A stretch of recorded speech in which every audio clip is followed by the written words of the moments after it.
नमस्कार, स्वागत है आप सभी का। साथ की कड़क खबरें आप देख रहे हैं और आपके साथ मैं हूं पुनीत मिश्रा। नमस्कार, मैं हूं रीनू यादव। शुरुआत करेंगे सबसे पहले बलरामपुर की बड़ी खबर के साथ, जहां सामने आ रही है बेकाबू कार तालाब में गिर गई और उसमें सवा 6 लोगों की मौत हो गई। बलरामपुर पुलिस की माने तो तेज रफ्तार कार राजपुर कुसमी मार्ग से गुजर रही थी। इस दौरान वो बेकाबू हुई और तालाब में जा गिरी। इसमें करीब 7 लोग सवार थे, जिनमें से 6 लोगों की मौके पर मौत हो गई। तालाब में डूबे कार को किसी तरह से बाहर निकाला गया। बड़ी खबर है बलरामपुर से, और बेकाबू कार तालाब में गिर गई, सवार 6 लोगों की मौत हो गई। बलरामपुर पुलिस की माने तो तेज रफ्तार कार राजपुर कुसमी मार्ग से गुजर रही थी और इसी दौरान बेकाबू हो गई, अनियंत्रित हो गई और तालाब में जा गिरी। कार में करीब 7 लोग सवार थे। 6 लोगों की मौके पर मौत हो गई। तालाब में डूबी कार को किसी तरीके से बाहर निकाला गया, क्रेन की मदद से बाहर निकाला गया और इसमें सवार 7 में से 6 लोगों की मौके पर ही मौत हो गई। देर रात की एक्सक्लूसिव तस्वीरें आपकी टीवी स्क्रीन पर है। पूरा घटनाक्रम बलरामपुर से सामने आ रहा है, जहां पर एक बार फिर से रफ्तार का कहर बरपा और बेकाबू वाहन, 4 पहिया वाहन तालाब में जा गिरा। तस्वीरें आप देख सकते हैं, एक्सक्लूसिव तस्वीरें भी दिखा रहे हैं। और इसमें ये जो मरने वाले हैं, इसमें एक महिला और एक बच्ची भी शामिल बताई जा रही है। दर्दनाक हादसा छत्तीसगढ़ के बलरामपुर में सामने आया। 6 लोगों की मौत हो गई, 7 लोग सवार थे। गाड़ी को बाहर निकाला गया। देख सकते हैं अंधेरे की वजह से, शायद ऐसा बताया जा रहा है कि एक तो कार की रफ्तार तेज थी और फिर अंधेरा होने की वजह से कार जो है वो तालाब में जा गिरी। बाद में उसे निकाला गया। देख सकते हैं जेसीबी को बुलाया गया था मौके पर और फिर इस कार को निकाल लिया गया।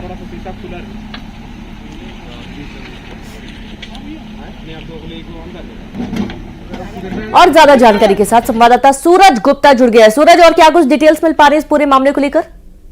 जी, मैं आपको बता दूं कि जो कल अनियंत्रित होकर स्कॉर्पियो जो तालाब में समाई थी, उसमें कुल मरने वाले की संख्या 8 पहुंच गई है। आपको बता दें, इसमें जो है 6 पुरुष हैं, एक महिला है और एक बच्ची शामिल है, जिनकी मौत हुई है। इस पूरे मामले में लगातार पुलिस टीम मौके पर मौजूद थी और लगातार उनका रेस्क्यू कर उन्हें हॉस्पिटल पहुंचाएगा। आपको बता दें कि जो चालक था, उसकी भी इलाज के दौरान देर रात मौत हो गई है। पूरी घटना में कुल स्कॉर्पियो में सवार होकर जो कुसमी से सूरजपुर के लिए निकले हुए थे, जो राजपुर बूढ़ा बगीचा के पास ये हादसा हुआ है। इस हादसे में कुल 8 लोगों की मौत हो चुकी है, जिसमें पुलिस टीम को जानकारी प्राप्त हुई कि जब हादसा हुआ तो एक व्यक्ति जो है तालाब में डूबा हुआ है, जिसे एसडीआरएफ टीम की मदद से देर रात उसके शव को बरामद किया गया है। वहीं देर रात चालक की इलाज के दौरान मौत हो गई है। कुल अब मरने वाले की संख्या जो है 8 पहुंच गई है। इस पूरी घटना में राजपुर पुलिस मामले की तफ्तीश में जुटी हुई है। जी बिल्कुल, और ये बड़ा अपडेट सामने आ रहा है, जहां अभी तक मरने वालों की संख्या 6 थी, लेकिन अब ये बढ़कर 8 हो चुकी है। सूरज, कुल कितने लोग इसमें सवार थे? जी, जो जानकारी मिली है उसमें बताया जा रहा है कि कुल 8 लोग ही सवार थे। जो पूरे घटना में सभी की मौत हो चुकी है। अब पुलिस लगातार इसमें और भी जुटी हुई कि और भी कोई तो नहीं है, लेकिन पुलिस की तरफ से अभी तक कोई जानकारी सामने नहीं। लेकिन पुलिस ने जो बताया, उन्हें जो जानकारी प्राप्त हुई थी कि एक जो है घटना के वक्त तालाब में डूब गया है, उसे एसडीआरएफ की टीम की मदद से लगभग 1:30 से 2 बजे रात को उसके शव को तालाब से बरामद किया गया है। जिसके बाद पुलिस ने जानकारी दी है कि कुल मरने वाले की संख्या 8 हो चुकी है। जी बिल्कुल, बहुत शुक्रिया आपका तमाम जानकारी साझा करने के लिए। और इस तरीके से मरने वालों का आंकड़ा 8 हो चुका है और ये 8 लोग ही इस वाहन में सवार थे। तेज रफ्तार 4 पहिया वाहन अनियंत्रित होकर तालाब में जा गिरा और देर रात ही पूरा घटनाक्रम सामने आया। पुलिस मौके पर पहुंची और जेसीबी की मदद से वाहन को बाहर निकाला गया।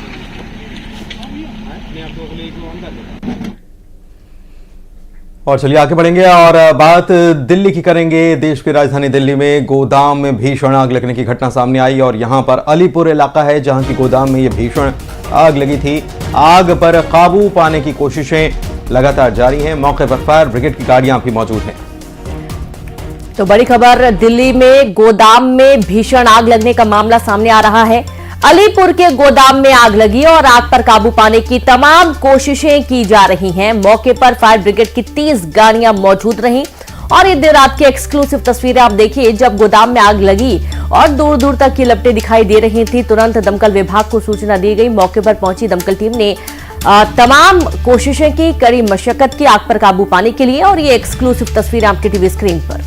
तो आग अभी भी लगी हुई बताई जा रही है और 30 से ज्यादा दमकल की गाड़ियां अगर पहुंची हैं तो इससे आप अंदाजा लगा पाएंगे कि कितने बड़े पैमाने पर यह आग फैली है और लगी हुई है। अभी भी कोशिश की जा रही है कि आग को जल्द से जल्द बुझाया जा सके। धुएं का काला गुबार जो है आसमान में छाया हुआ है। और कोशिश ये अभी भी जारी है कि जल्द से जल्द आग को बुझा लिया जाए, लेकिन 30 दमकल की गाड़ियां मौके पर पहुंच गईं और इससे आप समझ सकते हैं। एक्सक्लूसिव तस्वीरें देखिए कि सायरन, गाड़ियों के सायरन बजते हुए और ये बड़े पैमाने पर आग जो लगी, कितने बड़े पैमाने पर ये आग लगी है और इसको बुझाने में तमाम दिक्कतें, परेशानियां, मुश्किलें जो हैं वो आ रही हैं दमकल कर्मियों को, लेकिन दमकल कर्मी कोशिश इस में लगे हैं कि जल्द से जल्द इस आग को बुझा लिया जाए। वहीं शिवपुरी में 2 गुटों में हुई पत्थरबाजी, डेयरी संचालक और लोगों में जमकर पत्थरबाजी हो गई और करीब 12 लोग इसमें घायल हुए हैं। पथराव में आपस में एक दूसरे के ऊपर पत्थर बरसाते नजर आए। 12 लोग जख्मी हुए हैं। जो घायल हुए हैं इनको सभी को जिला अस्पताल भेज दिया गया है, जहां उनका इलाज चल रहा है। तो तस्वीरें भी हम आपको दिखा रहे हैं। 2 गुट आमने सामने आ गए थे। इसमें एक गुट था डेयरी संचालक, दूसरे आम लोग थे। पुलिस थाने पर हंगामा हो गया। पुलिस के ऊपर भी दबाव बनाने की कोशिश की गई और देखिए पथराव की तस्वीर भी सामने आई और दूसरी तरफ पुलिस थाने पर हंगामे की तस्वीर भी सामने आई है। एसडीओपी मौके पर पहुंचे थे और स्थिति को काबू में करने की कोशिश की, बाद में इसे कंट्रोल कर लिया गया। तो अभी आखिर ये वजह क्या थी, किस बात को लेकर ये विवाद हुआ था, ये कुछ वजह सामने नहीं आ पाई है, लेकिन दोनों तरफ से एक विवाद हुआ एक मामले को लेकर और उसके बाद दोनों तरफ से पत्थर बरसाए जाने लगे और इतने पत्थर बरसाए गए कि 12 से ज़्यादा लोग इसमें जख्मी हुए हैं और डेयरी संचालक और लोगों के बीच ये विवाद होना बताया गया और पथराव जो हुआ इसमें 12 से ज़्यादा लोग जख्मी हुए तो सभी को अस्पताल भेजा गया। फिजिकल रोड पुलिस थाने पर भी हंगामा हुआ। एसडीओपी मौके पर पहुंचे थे और स्थिति को काबू में किया गया।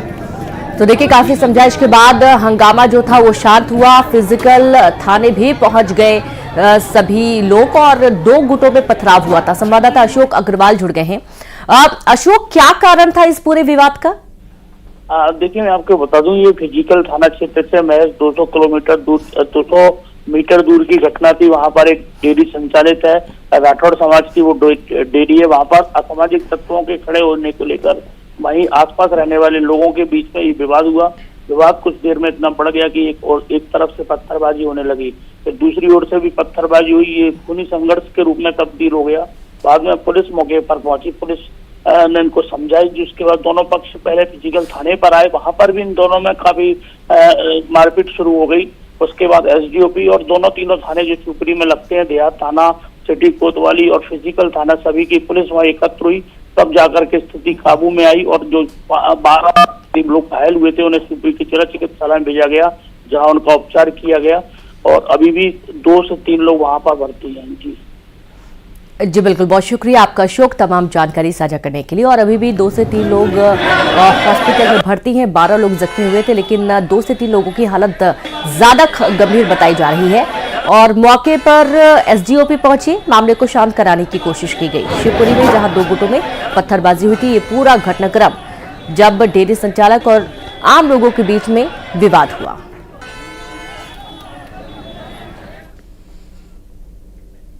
और संस्कारधानी से खबर आई और ये बड़ी हैरान कर देने वाली खबर थी। जबलपुर में जमीन के विवाद में पिता ने बेटे को गोली मार दी। पाटन थाना क्षेत्र के खैरी गांव में ये पूरा घटनाक्रम बताया जा रहा है कि बेटा कई दिनों से संपत्ति में हिस्सा मांग रहा था और इसी विवाद में शराब के नशे में धुत पिता ने बेटे पर फायरिंग कर दी। बताया गया कि गोली युवक की कमर में जा लगी है। घायल युवक का मेडिकल अस्पताल में इलाज किया जा रहा है, लेकिन संपत्ति के विवाद में पिता ने बेटे को गोली मार दी। नशे में पिता धुत था और बेटा लगातार संपत्ति में हिस्सा मांग रहा था, जिसके बाद गुस्से में आकर, तैश में आकर नशे में पिता ने अपने ही बेटे पर फायर कर दिया। लड़के का इलाज जारी है, मेडिकल अस्पताल में चल रहा है। कमर में गोली उसके लगी और ये चौंकाने वाला पूरा घटनाक्रम है और इसमें ये वाकई में हैरान करने वाली ये पूरी खबर है कि एक पिता ने अपने बेटे को संपत्ति विवाद के चलते गोली चला दी। हालांकि पिता नशे में बताया जा रहा है। जमीन विवाद लंबे समय से दोनों के बीच में चल रहा था। घायल बेटों को हॉस्पिटल एडमिट किया गया। पाटन थाना क्षेत्र के खैरी गांव का ये पूरा मामला सामने आया है। थाना पाटन क्षेत्र के अंतर्गत ग्राम खैरी में आज शराब पीने पर से पिता पुत्र में विवाद हो गया और पिता ने अपने पुत्र को गोली मार दी। वो तत्काल उसको यहाँ पर मेडिकल में भर्ती कराया गया है। पिता को पुलिस हिरासत में ले लिया गया है और इसमें FIR दर्ज कर वैधानिक कार्रवाई की जा रही है। और चलिए आगे बढ़ेंगे और बात गुनाह की कर लेते हैं, जहां पर दिन दहाड़े एक दुधमुही बच्ची को अगवा कर लिया गया था, लेकिन अब उसे सकुशल बरामद कर लिया गया है। 5 घंटे के बाद बच्ची को सकुशल बरामद कर लिया गया। पुलिस ने बच्ची को परिजनों को सौंप दिया है। 6 महीने की मासूम बच्ची तब अपहरण हुआ था जब वह अपने दादा की गोद में खेल रही थी। 2 बाइक पर सवार 5 से 6 लोगों ने अपहरण की वारदात को अंजाम दिया था। बच्ची के दादा की माने तो आरोपियों के द्वारा बच्ची के परिजनों से 14 लाख रुपए की फिरौती की मांग की गई।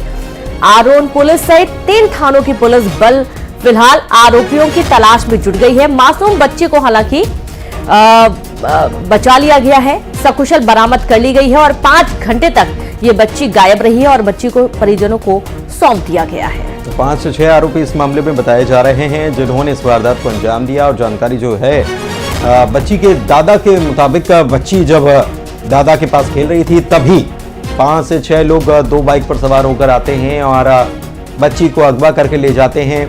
पुलिस को खबर की जाती है, पुलिस 5 घंटे में बच्ची को तो बरामद कर लेती है। 14 लाख रुपए की फिरौती मांग रहे थे बदमाश, लेकिन सबसे बड़ी हैरानी की बात यह है कि बच्ची को बरामद कर लिया गया और आरोपी एक भी गिरफ्तार नहीं हुआ है। संदीप दीक्षित हमारे संवाददाता हमारे साथ जुड़े हुए हैं, उनसे जानकारी लेते हैं। संदीप, एक आरोपी भी पकड़ में नहीं आया, बच्ची को बरामद किया गया, कहां से बरामद किया, कैसे बरामद किया गया? 14 लाख रुपए की फिरौती की बात कही जा रही थी, तो क्या फिरौती दी गई? क्या कुछ जानकारी इस बारे में? बिल्कुल पुनीत, मैं आपको बता दूं, बड़ा ही नाटकीय घटनाक्रम कल शाम को रहा। शाम 6 बजे की बात है। एक 6 माह की जो मासूम बच्ची थी वो अपने दादा के साथ खेल रही थी। आरोन के सरस्वती कॉलोनी का ये मामला है। 53 वर्षीय बलराम सिंह रघुवंशी जब अपनी नातिन पंकजा को खिला रहे थे तभी एक मकान के सामने 2 मोटरसाइकिलों पर 4 लोग आए और उन्होंने कहा बच्ची को इनसे छीन लो। इसी वारदात में वो बच्ची को छीन ले जाते हैं और कुछ देर बाद बलराम सिंह का बेटा सोनू भी वहां पर पहुंचता है और उनके पास एक कॉल आती है जिसमें अपहरणकर्ता उनसे 14 लाख की फिरौती की मांग करते हैं। इस काल के बाद परिजनों की चिंता और ज्यादा बढ़ जाती है और तभी सोनू की मां उन अपहरणकर्ताओं को पहचान लेती है, क्योंकि वह इनके यहाँ बटियादारी का काम करते थे, इनकी खेती बटिया से करते थे। इनकी पहचान कल्याण भील, सोनू पुत्र कल्याण भील, छोटू पुत्र कल्याण भील निवासी खैरखेड़ा उनारसी कला जिला विदिशा, पवन पुत्र बंसीलाल भील निवासी नारायणपुर थाना उनारसी कला जिला विदिशा के रूप में की गई है। इनकी शिकायत पर आरोन थाने में मामला पंजीबद्ध किया गया है, जिसमें BNS की धारा 23 140 पुस्तक में 2 और BNS 2023 की धारा 137 2 के तहत मामला पंजीबद्ध किया गया है। हालांकि पुलिस ने 4 घंटे में सकुशल बच्ची को बरामद कर लिया है, लेकिन अब देखना ये होगा कि पुलिस कब तक इन अपराधियों को पकड़ पाती है पुनीत। लेकिन बच्ची को बरामद कर लिया, आरोपी पकड़ में नहीं आए, ये बात थोड़ी सी नाटकीय घटनाक्रम इस पूरे घटनाक्रम को बताती है और देखना होगा कि इस मामले में आगे क्या कुछ होता है। फिलहाल बहुत शुक्रिया आपका संदीप इस जानकारी के लिए।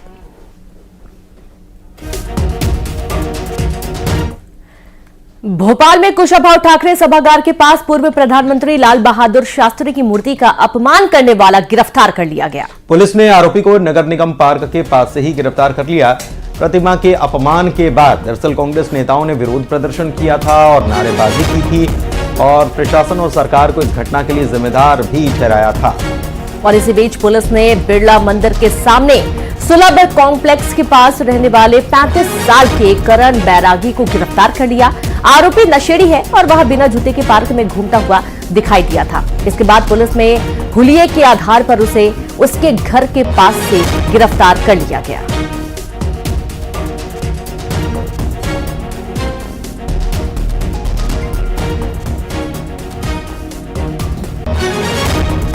प्रतिमा के अपमान का यह पूरा मामला है और कांग्रेसियों ने विरोध प्रदर्शन किया था, नारेबाजी की थी और फिर बाद में कांग्रेसी यहां पर पहुंचे थे और फिर दूध से स्नान कराया गया, प्रतिमा को शुद्ध किया गया, माल्यार्पण किया गया और उसके बाद दूसरी तरफ पुलिस की तरफ से कार्रवाई करते हुए आरोपी को गिरफ्तार कर लिया गया। नशे का आदी बताया जाता है आरोपी।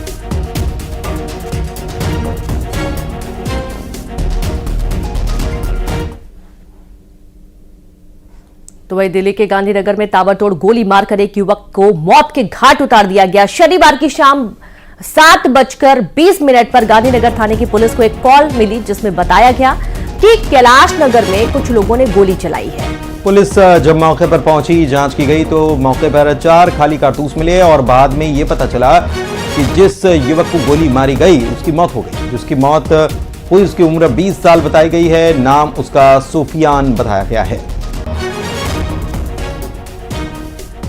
तो दिल्ली से पूरी खबर है। 20 साल के युवक की गोली मारकर हत्या की गई और कारण क्या है, क्यों गोली मारी गई है, पूरे मामले की जांच में पुलिस जुट गई है। दिल्ली के गांधीनगर का ये पूरा मामला सामने आ रहा है, जहां पर सुफियान नाम के 20 साल के युवक पर गोली चलाई गई।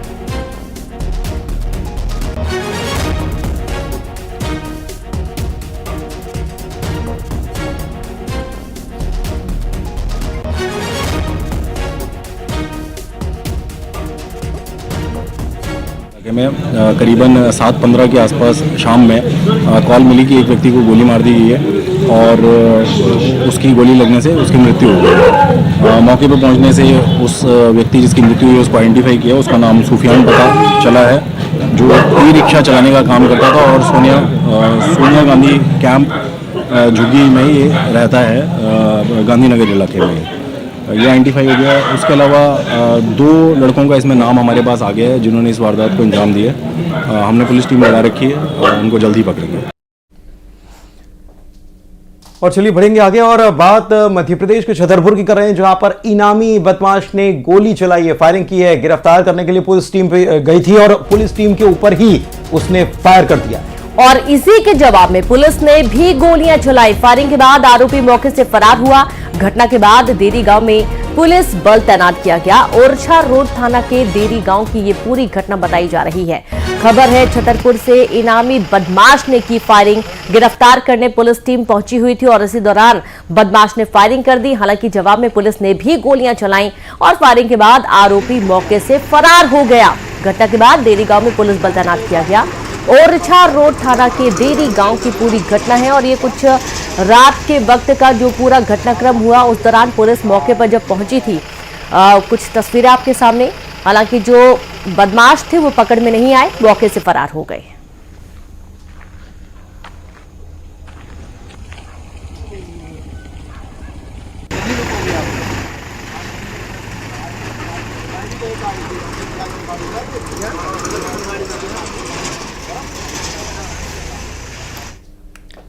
और चलिए बात करेंगे उमरिया जिले की, जहां पर बांधवगढ़ टाइगर रिजर्व में 10 जंगली हाथियों की मौत के बाद अब दूसरे जंगली हाथियों का गुस्सा देखने को मिल रहा है। उन्होंने आतंक मचाया हुआ है और देवरा गांव पहुंचे जंगली हाथियों ने रतन यादव नाम के बुजुर्ग को कुचलकर उसकी जान ले ली।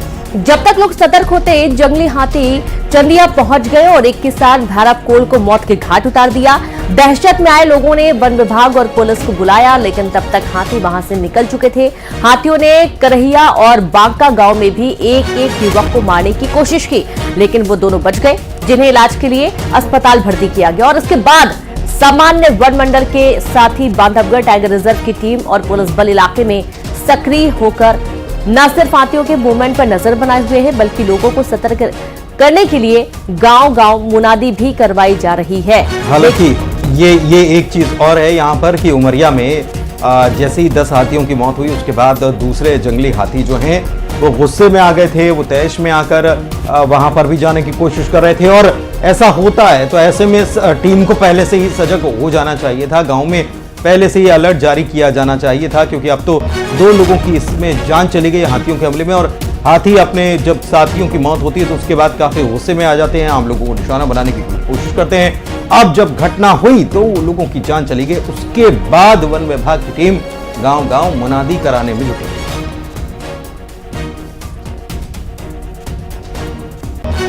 देवरा से पतराहटा, सिमड़ारी और बरही होते हुए जब हाथियों को झुंड इधर आया तो एक हाथी जो उनसे बिछुड़ गया था, उसने यहाँ पे भी एक कोल की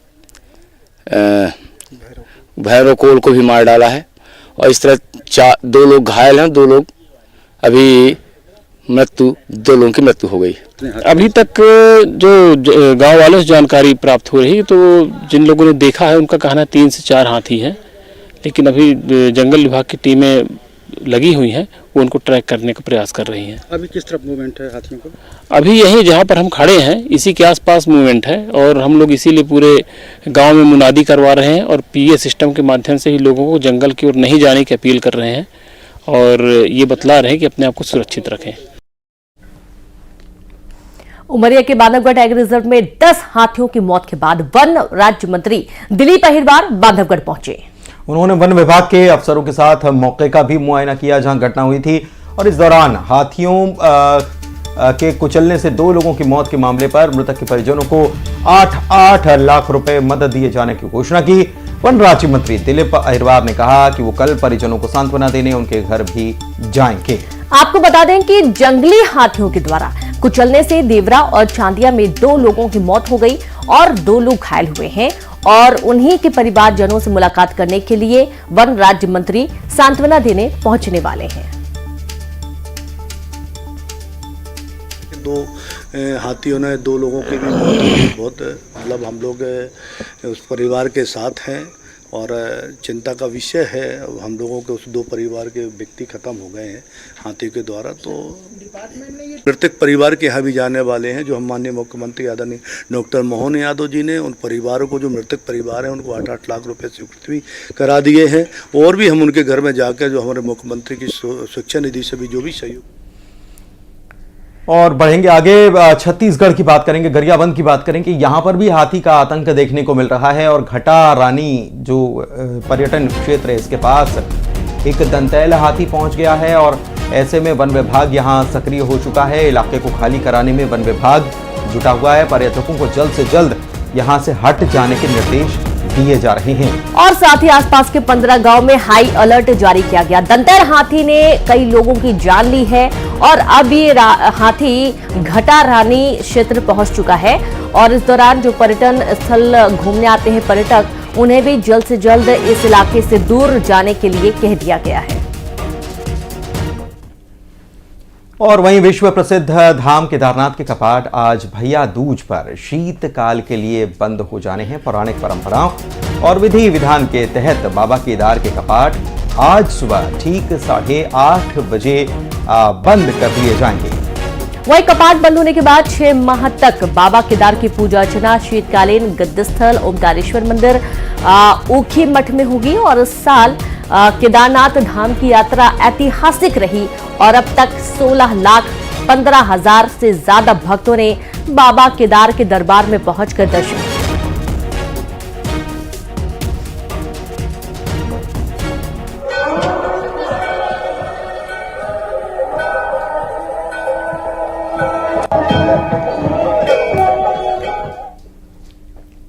और इसी के साथ की कड़क खबरों में आज के लिए फिलहाल इतना ही। आप देखते रहिए न्यूज़ 18 MP छत्तीसगढ़। नमस्कार।